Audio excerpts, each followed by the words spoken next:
Assalamualaikum warahmatullahi wabarakatuh. Saya Mutia Maliyah dengan NIM 70200122077 dari Prodi Kesehatan Masyarakat. Saya akan membahas tentang sistem tulang belulang pada manusia atau yang kita sebut dengan sistem skeletal. Sistem skeletal merupakan sistem yang tersusun dari berbagai jenis dan bentuk tulang. Pada orang dewasa ada sebanyak 206 ruas tulang yang terbentang dari kepala hingga ujung kaki. Berdasarkan letak dan peranannya, tulang dibedakan menjadi dua, yaitu tulang sumbu atau tulang aksial dan tulang apendikular. Yang pertama tulang aksial, yang terdiri dari tulang tengkorak atau kranium. Tulang kranium sesungguhnya termasuk jenis tulang pipih, walaupun demikian strukturnya sangat kokoh dan kuat sehingga dapat melindungi organ-organ penting yang berada di dalamnya, yakni otak dan sekitar mata dari trauma atau benturan.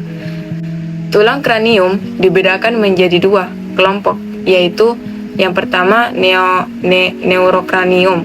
Tulang neurokranium terdiri dari tulang frontalis atau tulang dahi, tulang parietalis atau tulang ubun-ubun, tulang occipitalis, lalu tulang temporalis yang ada di sekitar telinga dan juga sphenoidalis.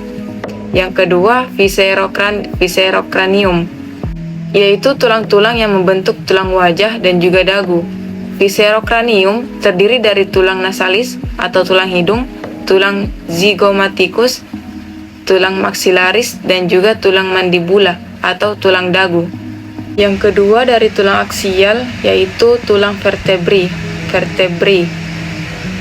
yaitu tulang belakang, merupakan deretan tulang-tulang yang tersusun memanjang, terdiri dari 33 ruas tulang, mulai dari bagian leher, punggung, perut, hingga bokong.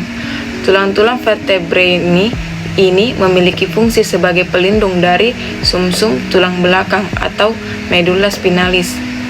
Selain itu, tulang bervertebrae ini fungsinya untuk menyangga kepala kita dan juga ia menyangga tubuh kita agar dapat tetap berdiri dengan tegak. Tulang vertebrae ini dibedakan menjadi 5 kelompok, yaitu vertebrae cervicalis berjumlah 7 ruas, dan ini yang membentuk bagian leher juga berfungsi untuk menopang kepala sementara. Yang kedua, vertebra thoracalis berjumlah 12 ruas tulang-tulang. Yang ketiga, vertebra lumbalis terdiri dari 5 ruas tulang-tulang. Ini fungsinya untuk menopang tubuh kita agar tetap berdiri dengan tegak. Kemudian ada vertebra sacralis. Ini tersusun dari 5 ruas tulang, tetapi mereka telah mengalami fusi atau penyatuan tulang. Kemudian vertebra sacralis ini juga nanti akan melekat dengan tulang-tulang termasuk panggul. Kemudian ada vertebra coccygealis, yaitu tersusun dari 4 ruas tulang, tetapi juga telah mengalami fusi. Tulang coccygealis ini disebut juga tulang ekor. Adapun yang ketiga dari tulang aksial adalah tulang koste. Tulang koste ini termasuk jenis tulang yang keras, bentuknya pipih dan melengkung. Tulang koste ini jumlahnya ada 12 pasang ke arah belakang. 12 pasang tulang koste ini melekat pada tulang vertebra thoracalis, sedangkan ke arah depan beberapa tulang kosta ini akan melekat pada tulang sternum. Tulang koste ini dibedakan menjadi 3 kelompok. Yang pertama tulang costa vera atau tulang koste sejati, yaitu terdiri dari tulang rusuk yang pertama hingga tulang rusuk yang ketujuh. Yang kedua tulang costa spuri atau tulang rusuk palsu. Artinya tulang koste ini tidak melekat langsung pada tulang sternum, tapi melekat pada tulang koste.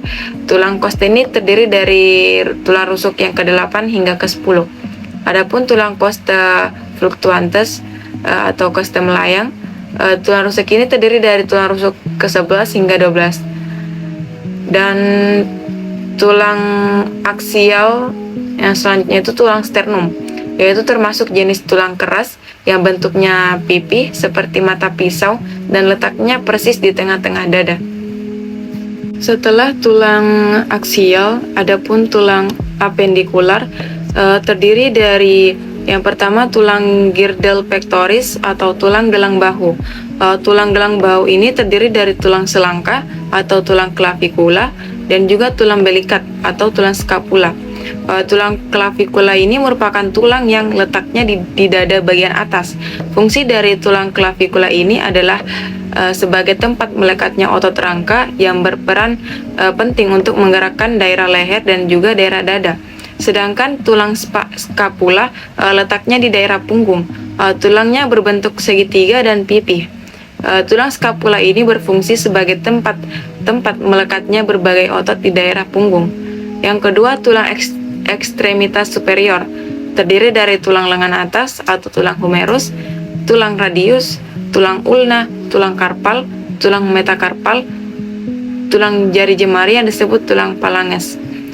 Tulang-tulang ekstremitas superior ini nanti akan diselimuti oleh berbagai otot rangka sehingga dapat melakukan berbagai gerakan. Yang ketiga, tulang girdle pelvis. Tulang girdle pelvis atau gelang panggul terdiri dari tulang ilium, tulang ischium, dan tulang pubis. Adapun ada yang keempat, ekstremitas inferior, yaitu tulang femur atau tulang paha, tulang dengkul atau tulang patella, tulang tungkai yang terdiri dari tulang kering atau tulang tibia, kemudian tulang betis atau yang disebut tulang fibula, lalu juga ada tulang-tulang yang menyusun telapak kaki yakni tulang tarsal, kemudian tulang metatarsal, lalu tulang jari jemari kaki yang disebut phalanges. Kalau kita perhatikan tulang femur dan tulang tibia, keduanya termasuk tulang panjang dan bentuknya seperti pipa. Kedua tulang ini merupakan tulang yang begitu kuat dan keras sehingga mampu menopang seluruh tubuh kita. Selain itu, pada tulang femur, tibia dan juga fibula dilapisi oleh lapisan otot rangka yang begitu tebal sehingga mampu melakukan banyak gerakan.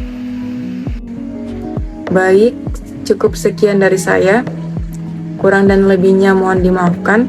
Wallahul hadi ila siratal mustaqim. Wassalamualaikum warahmatullahi wabarakatuh.